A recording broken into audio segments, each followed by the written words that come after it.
Chào mừng tất cả các bạn quay trở lại với cái kênh Hoa Mặt Trời Farm. Thì trong video ngày hôm nay thì mình muốn chia sẻ với các bạn một cái vấn đề liên quan đến thời gian chúng ta lên vỉ trứng sao cho phù hợp với độ tuổi của dế. Như các bạn đang thấy ở trong màn hình đây là chuồng dế này nó được 1 tuần tuổi rồi các bạn. Và cái mật độ dế nó khá là dày. Bây giờ là khoảng 11 giờ trưa và dế nó không có lên ăn nữa mà nó lên nghỉ rồi các bạn, nghỉ trưa rồi. Đây các bạn thấy này. Thì nhìn qua chúng ta cũng thấy được là cái mật độ dế nó khá là dày ha. Nó khá là dày. Cái lúc dế mới nở các bạn thì thường là chúng ta sẽ để một tầng vỉ gấp. Sau đấy 1 tuần tuổi thì bắt đầu chúng ta lên tầng thứ hai. Thì đấy là lên vỉ đúng theo cái độ tuổi. Ngoài ra chúng ta cần phải quan sát thêm về cái mật độ dế trong chuồng. Nếu như mà dế trong chuồng mà nó dày thì chúng ta có thể lên sớm hơn chẳng hạn. Ví dụ 5 ngày, 6 ngày thì chúng ta phải lên vỉ rồi. Còn nếu mà độ dế thưa thì chúng ta có thể chậm lại một chút cũng được, không vấn đề gì cả. 10 ngày cũng được, 12 ngày chúng ta lên cũng được. Đấy thì nói như thế để cho các bạn dễ hình dung là hai cái yếu tố quyết định đến cái thời điểm lên vỉ. Đấy là mật độ dế và cái độ tuổi ha, độ tuổi. Nếu mà chúng ta không lên vỉ đúng cái thời điểm ấy, dế thì khoảng 6 ngày là nó lột xác. Thì khi mà lột xác như thế quá dày thì nó sẽ ăn thịt lẫn nhau, nó làm cho thất thoát đàn rất là nhiều.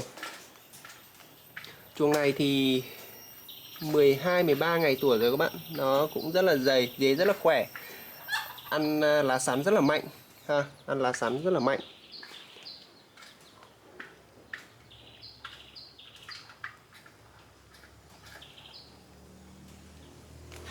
Rồi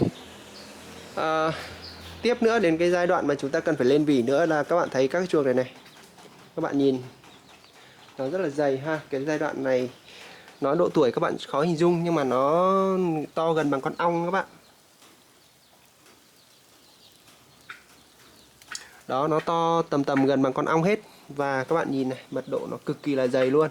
Thì đối với những cái chuồng này thì chiều nay thì mình sẽ lên vỉ cho nó. Lên vỉ cho nó không phải là mình lên kín như thế này đâu. Cái này là 2 tầng rồi. Và bây giờ mình sẽ lên vỉ theo kiểu này. Tức là bên cái phía này mình sẽ lên một hàng, rồi bên này mình cũng lên một hàng. Vỉ là vỉ gấp nha các bạn. Vỉ gấp. Vỉ cứng thì nó hơi cao, vỉ gấp là ok. Vỉ gấp xong rồi mình sẽ lên hai bên này. Còn ở giữa mình sẽ để một cái máng ăn và nước như thế, vẫn để nước như thế. Trên hai cái tầng này thì mình vẫn tiếp tục để máng ăn cho nó, để cho phân bổ cái lượng thức ăn ấy, nó đều hết cả chuồng. Ở góc nào dế cũng có thức ăn cả. Đó rồi. Thì đấy là hai cái thời điểm mà chúng ta cần phải lên vỉ. Nãy mình nói rồi, 1 tuần tuổi và cái tầm gần bằng cái con ong là chúng ta bắt đầu lên thêm một tầng nữa. Nếu mà chúng ta nhận thấy là dế nó bắt đầu dày rồi ha, để chúng ta giữ đầu con cho nó tốt. Rồi còn một thời điểm nữa mà nếu mà chúng ta cảm giác là nó dày nữa thì chúng ta sẽ lên tiếp. Đấy là cái thời điểm khoảng 35 ngày tuổi. Hiện tại ở đây thì mình không có chuồng 35 ngày tuổi, nhưng mà vài hôm nữa nếu mà có thì mình sẽ quay cho các bạn xem. Còn đây các bạn thấy cái chuồng này của mình nó cũng gần bằng con ong rồi, nó rất là dày. Nó không phải lên mỗi mặt đâu các bạn nhìn từ dưới này. Đó, các bạn thấy không? Nó cực kỳ dày luôn. Đấy, đen luôn mà. Cái này mà không lên á, khoảng độ tầm 3 đến 4 ngày nữa nó lột xác thêm một lần nữa là nó sẽ to lên bằng như này các bạn. Nó to như này thì bắt đầu nó sẽ ăn thịt nhau.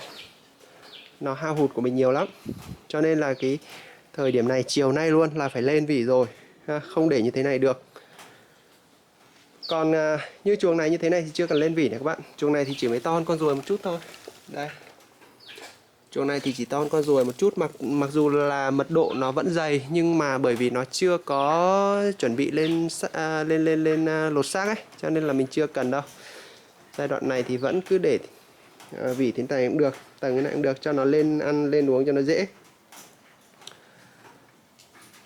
Rồi thì đấy là cái vấn đề mình muốn chia sẻ trong video ngày hôm nay là như vậy ha. Các bạn cẩn thận cho mình cái vấn đề lên vỉ.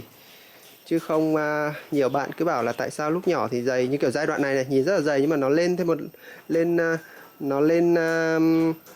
lên lột xác, nó lớn lên thêm một lần nữa là nó sẽ bị hao hụt đầu con rất là nhiều nếu mà chúng ta không biết để mà lên vỉ.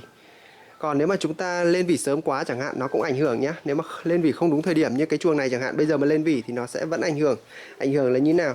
Tức là cái chuồng nó quá rộng cái chuồng lúc đấy là nó, tức là cái không gian nó rất là rộng, thì con dế nó đi tìm thức ăn nó khó, bởi vì nó nhỏ, nó chưa có chạy khắp chuồng được như kiểu là dế lớn. Đấy thì mình chỉ cần cái không gian chuồng nó vừa đủ thôi, vừa đủ về cái môi trường sống của nó. Thì chia sẻ như thế để cho các bạn dễ hình dung, chứ còn thực tế thì các bạn phải nuôi khoảng một vài lứa thì các bạn lúc đấy mới có được cái kinh nghiệm, và nghe qua là các bạn sẽ hiểu cái vấn đề ngay ha. Thì đấy, lên sớm quá cũng không được, mà lên muộn quá cũng không được, mà chúng ta phải lên đúng thời điểm. Và ngoài ra thì chúng ta cần phải quan sát từng chuồng, chứ không phải là chuồng nào cũng như chuồng nào được. Không thể áp dụng dập khuôn là 5 ngày là tất cả các chuồng đều phải lên vỉ, rồi 20 ngày là lên vỉ một loạt, như thế là nó cũng không đúng đâu. Chúng ta phải xem từng chuồng mạnh yếu như thế nào, mật độ ra làm sao, rồi dế lớn nhỏ như thế nào. Chứ cùng một lứa thả, nói thật với các bạn, cùng một lứa thả cùng một ngày như nhau, nhưng mà nó nở cùng ngày luôn, nhưng mà ra hai chuồng nó phát triển nhiều khi nó vẫn bị lệch nhịp, là chuyện rất là bình thường. Tức là chuồng thì ăn khỏe, chuồng ăn yếu, là chuồng thì lớn nhanh, chuồng thì lớn chậm. Đấy là những cái vấn đề mà rất là bình thường trong cái quá trình nuôi dế của chúng ta. Thì tùy vào từng chuồng thì chúng ta sẽ có các cái cách xử lý, cũng như là cái vấn đề mà nhỏ nhỏ như kiểu lên vỉ hay là phân bổ thức ăn như nào đấy cho nó hợp lý, thì tùy vào từng chuồng. Thì cái khó của con dế là như thế, cho nên là nhiều bạn cứ bảo là tại sao nuôi số lượng lớn như kiểu cái trại ở trên chỗ cư queen của mình, thì các bạn cứ hỏi là tại sao nuôi 55 chuồng mà không gắn pet để phun sương. Thực ra cái đấy mình gắn phát một tại vì chi phí nó rất là rẻ, nhưng vấn đề đâu phải chuồng nào cũng như chuồng nào đâu. Chúng ta gắn vào như thế xong rồi nó phun ra cùng một lượng nước, nhưng mà nước thì không chuồng nào giống chuồng nào cả. Chuồng thì nó cần ít nước, chuồng thì cần nhiều nước, rồi chuồng thì nó không, thậm chí là không cần nước nữa. Cho nên là chúng ta phải lưu ý cái vấn đề ở đây, đấy là không chuồng nào giống chuồng nào cả. Cho nên là chúng ta lúc nuôi thì phải quan sát, thường xuyên quan sát để chúng ta nắm tình hình của từng chuồng chứ không có làm cái kiểu gọi là sổ sách kiểu áp đặt được đâu các bạn. Chuồng này rất là khỏe này các bạn, đều, nhìn rất đều, các bạn nhìn thấy đều không? 10 con gần như là như một luôn, cực kỳ khỏe.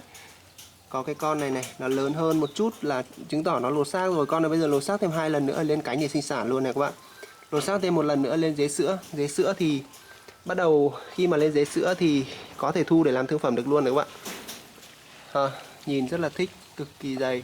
Đây con này cũng vậy này, con này này, đấy con này này, đó con đó mà bây giờ lột xác một cái nữa là nó sẽ lớn bằng cái cọng này luôn này, lớn bằng cọng này, nó sẽ lớn bằng cọng này.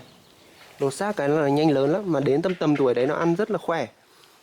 Bây giờ nhỏ cái này thì mình không có cho mấy cái cây sắn này vào nhiều này. Đây này, mình đang để cây sắn ở ngoài này này. Đó, chứ còn nếu mà nó lớn tầm lột xác như cái con lúc nãy mà nó lột xác thêm lần nữa, đây như con này chẳng hạn, đây như cái loại này mà nó lột xác thêm một lần nữa là chúng ta cho cái cây kia vào, nó cạp một cái này, đây nó cạp như kiểu này này các bạn, đây nó cạp này, đó, nó cạp trắng cây luôn, nó cạp hết cái vỏ luôn. Thì cái giai đoạn mà nó lên dế sữa rồi thì nó ăn rất là khỏe. Đây tầm tuổi này thôi nhưng mà nó đã cạp rồi này, các bạn thấy không? Nó cạp mà cây sắn mà nó cạp cho trắng thế này luôn. Đó, nhưng mà bởi vì cái giai đoạn này phần lớn là nó vẫn chỉ ăn lá thôi, cho nên là mình chưa có cho cây vào nó ăn 2-3 ngày nó mới cạp hết được, thì cũng hơi, chuồng nó nhìn nó luộm thuộm á, thì cũng không được ok lắm. Thì trong cái video ngày hôm nay thì mình muốn chia sẻ với các bạn hai cái vấn đề như thế thôi vấn đề lên vỉ làm sao cho hợp lý, và chúng ta cách quan sát từng chuồng cho nó chi tiết cụ thể. Và các bạn có vấn đề gì muốn trao đổi hay là thắc mắc thì các bạn cứ để lại bình luận ở dưới video, mình sẽ trả lời cho các bạn. Và các bạn nhớ follow theo dõi kênh của mình, cũng đừng quên tương tác ở từng cái video của mình để nó có thể lan truyền video đến những bạn mà quan tâm đến cái mảng nuôi dế này. Chúng ta sẽ cùng nhau trao đổi, chia sẻ những cái kinh nghiệm, những cái gì mà chúng ta biết để cùng giúp nhau trong cái ngành này. Cảm ơn các bạn rất nhiều và hẹn gặp lại mọi người trong những video lần sau.